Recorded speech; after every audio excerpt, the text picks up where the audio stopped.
ये कहानी ममता की है। बचपन से ही घर में ये एहसास दिलाकर पाला गया कि औरतों को बोलने का हक नहीं है। अरे ममता, जरा जल्दी जल्दी हाथ चलाओ। रोज ऑफिस में देर पहुंचता हूँ तुम्हारे कारण। लेकिन आपका सारा खाना पैक और तैयार भी है।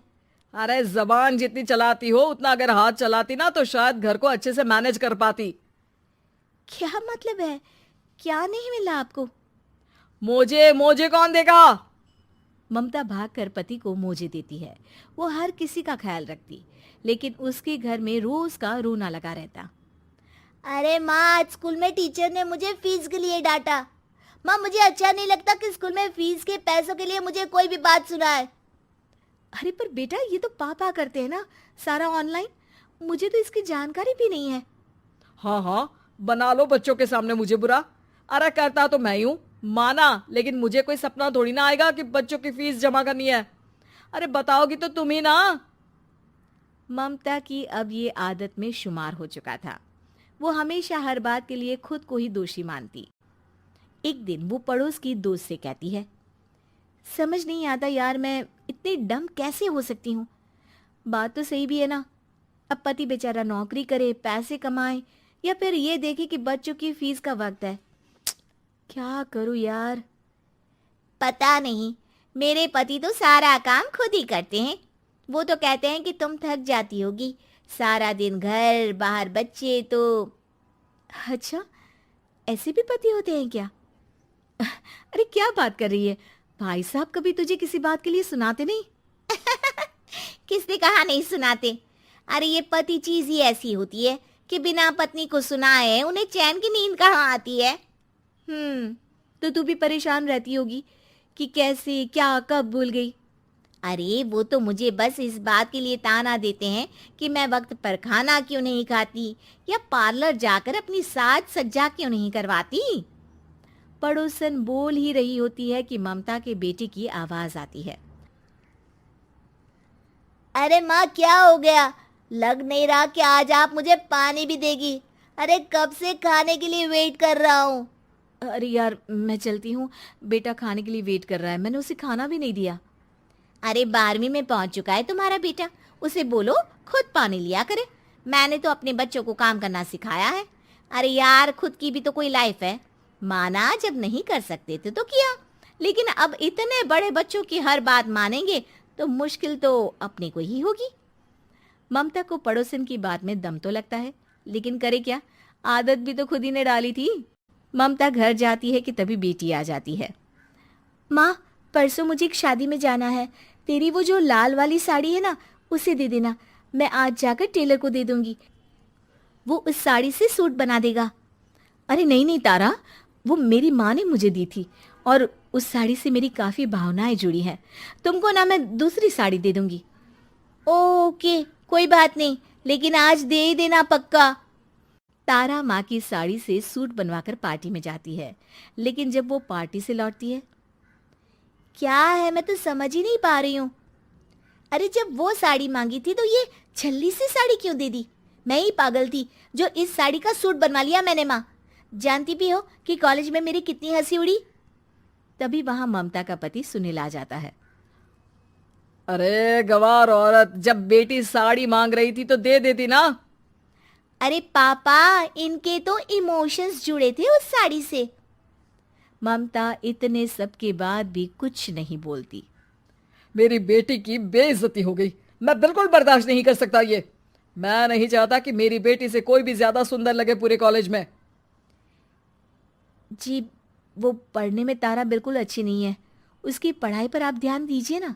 अच्छा, अब तुम मुझे बताओगी कि मुझे किस पर ध्यान देना और किस पर नहीं। रमेश जैसा ही ये वाक्य पूरा करता है, ममता की बेटी और पति उस पर जोर जोर से हंसते हैं। अरे ठीक है ना, पता ही नहीं चला कि कैसे वक्त इतना बीत गया। अरे कैसे पता चलेगा माँ, हम लोगों के पीछे जो तू बैताल की तरह चिपकी रहती थी, तुझे कैसे वक्त का पता चलता। ममता को पहले सास ससुर, फिर पति और बच्चों की तरफ से इस तरीके की बातें सुनकर उसका मन बहुत दुखी रहता था। एक दिन, सुनो ना, बहुत दिनों से कमर के नीचे बहुत दर्द रहता है। कल मैंने देखा तो एक फोड़ा था। अरे ममता, एक बार अपने पति से बात करो, वो तुम्हारा फोड़ा डॉक्टर को दिखा देंगे। अरे नहीं नहीं, वो तो गुस्सा हो जाएंगे। अरे क्यों गुस्सा हो जाएंगे? तुमको दर्द है? हाँ, लेकिन वो यही बोलेंगे कि ऑफिस जाऊं या फिर तुम्हें लेकर डॉक्टर के पास। तो बेटे से ही बात कर ले। अरे वो तो मैं कर लूं, लेकिन फोड़ा है ऐसी जगह कि उसे बताते मुझे शर्म आएगी। लेकिन कुछ ना कुछ तो करना जरूरी है ना, ऐसे कब तक फोड़े के दर्द से तड़पती रहेगी? अब तो सोच रही हूँ कि इनसे बात कर ही लूं, वरना दर्द के मारे कहीं मर ना जाऊं।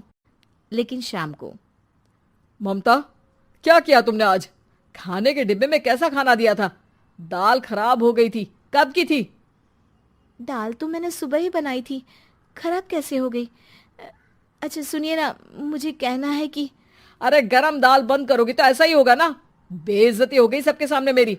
ऑफिस वालों ने ऐसा मजाक उड़ाया कि क्या बोलूं। कल से ठीक से खाना देना है तो देना, वरना खाना देना बंद कर देना। बाहर खा लूंगा मैं।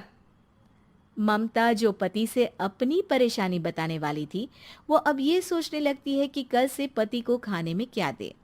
अगले दिन ममता थकी थकी सी हालत में, आप लोगों के लिए नाश्ता बना दिया है, खाना बनाने की हिम्मत नहीं है आज तो। रात भर सोकर थक गई है ना, इसीलिए तो खाना नहीं बना सकती। हिम्मत नहीं हो रही है, मैं बस सोने जा रही हूँ। बस मैडम को सोने का बोल दो, फिर देखो कैसे सोती रहती है। माँ, फिर वही पराठा सब्जी। अरे हमारे साथ के दोस्त एक से बढ़कर एक नाश्ता खाना लेकर आते हैं, आप तो बस। सभी घर से निकल जाते हैं, लेकिन जब शाम को बेटा घर आता है तो घर में अंधेरा रहता है। बेटा लाइट जलाता है। क्या माँ, तुम्हारा भी जवाब नहीं है बिजली का बिल बचाने के लिए? वो बोल ही रहा होता है कि सामने माँ जमीन पर लेटी मिलती है। वो उसके पास जाता है। अरे माँ, क्या हो गया माँ? तभी वहां पड़ोसन आती है। अरे बेटा, तुम्हारी माँ के पैर के पास एक फोड़ा है, जिसके कारण ये लगातार कमजोर होती जा रही थी। मैंने उसे पहले ही कहा था कि घर में बता दो, लेकिन तुम्हारी माँ किसी को तंग करना नहीं चाहती थी। तभी वहां डॉक्टर आ जाता है। अरे इनके ऑर्गन में दिक्कत है, कोई बात है जो इनके मन में खटक रही है। अरे नहीं नहीं, इसके मन में कोई बात नहीं है। कोई काम है नहीं ना इसके पास, सारा दिन बस घर में ही रहती है। देखिए, मैं तो ये नहीं जानता, लेकिन हाँ, इनके मन में हमेशा कोई बात रह जाती होगी, इसलिए उनकी ये हालत है। अगर आप समय से नहीं ले आते तो हो सकता था कि। अरे नहीं नहीं डॉक्टर साहब, हम पूरी कोशिश करेंगे कि वो ठीक हो जाए। हम लोगों ने अपनी ही परेशानी माँ के सामने रखी, लेकिन किसी ने माँ की दिक्कत को जानने की कोशिश तक नहीं की। हाँ, मैंने भी ममता को हमेशा घरेलू जरूरत से ज्यादा काम का नहीं सोचा था। ममता को होश आता है और वो खुद को अपने बेडरूम में देखती है। वो उठने की कोशिश करती है कि माँ, अब आप नहीं उठेंगी, हम लोग है ना, हम लोग आपको पूरी तरह से खुश रखने की कोशिश करेंगे।